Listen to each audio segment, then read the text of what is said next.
এই কলেজের অবকাঠামো সহ 1 ইঞ্চি জমিও অন্য কোনো প্রতিষ্ঠানের নামে রেখে দেওয়া যাবে না।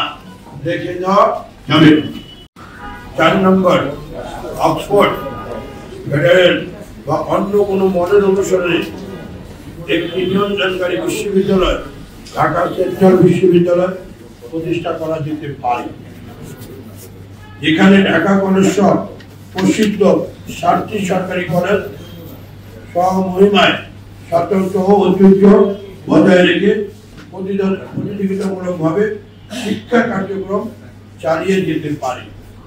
5 নম্বর, উচ্চ মাধ্যমিক পর্যায়ে কোমলমতি শিক্ষার্থীদের স্বার্থকে সর্বোচ্চ প্রাধান্য দিতে হবে।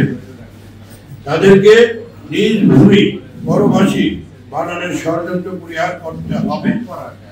6 নম্বর, উচ্চ শিক্ষা কার্যক্রম ক্ষেত্রে সিলেবাস সমাপ্তকরণ, যথাসময়ে পরীক্ষা গ্রহণ, দ্রুততম সময়ে ফলাফল প্রকাশ নিশ্চিত করতে হবে।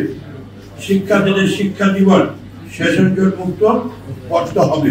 একমাত্র স্মার্ট সিটি বসুন্ধরা, আধুনিকতায় এক ধাপ এগিয়ে। 7 নম্বর, শিক্ষক ছাত্র অনুপাত যুক্তি করার জন্য দ্রুত শিক্ষক সংখ্যা বৃদ্ধির উদ্যোগ নিতে হবে। শিক্ষার বৈষম্য নিরসনে পাবলিক বিশ্ববিদ্যালয় অনুরোধ বিভাগ প্রতি 20 থেকে 35 জন শিক্ষক বা প্রয়োজনীয় সহায়ক কর্মকর্তা কর্মচারীর নিয়োগ বা প্রদান করতে হবে। সময়ের দাবিতে নতুন নতুন চাহিদা সম্পন্ন বিভাগ খুলতে হবে। 8 নম্বর, শিক্ষার্থীদের উল্লেখযোগ্য সংখ্যায় মেধা বৃত্তি প্রদান, আবাসন সুবিধা বৃদ্ধি, খাবারের ভর্তুকি প্রদান ও শিক্ষা ঋণ প্রদান করতে হবে। তাদের খেলাধুলা ও সহশিক্ষা কার্যক্রমে সুযোগ বাড়াতে হবে। রাজধানীর সরকারি কলেজে শিক্ষার্থীর প্রতি বরাদ্দ পাবলিক বিশ্ববিদ্যালয়ে সমান করতে হবে।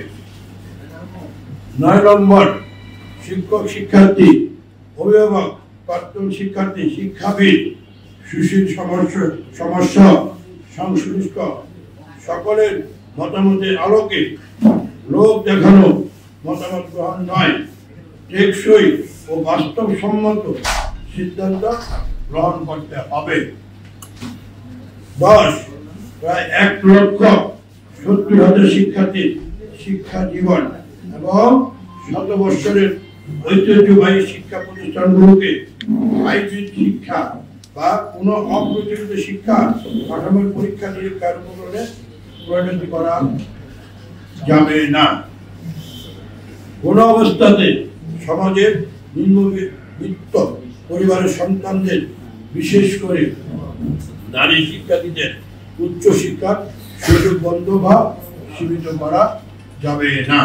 এটা আমাদের 10টি পয়েন্ট এই বর্তমান সরকারের কাছে আমাদের দাবি।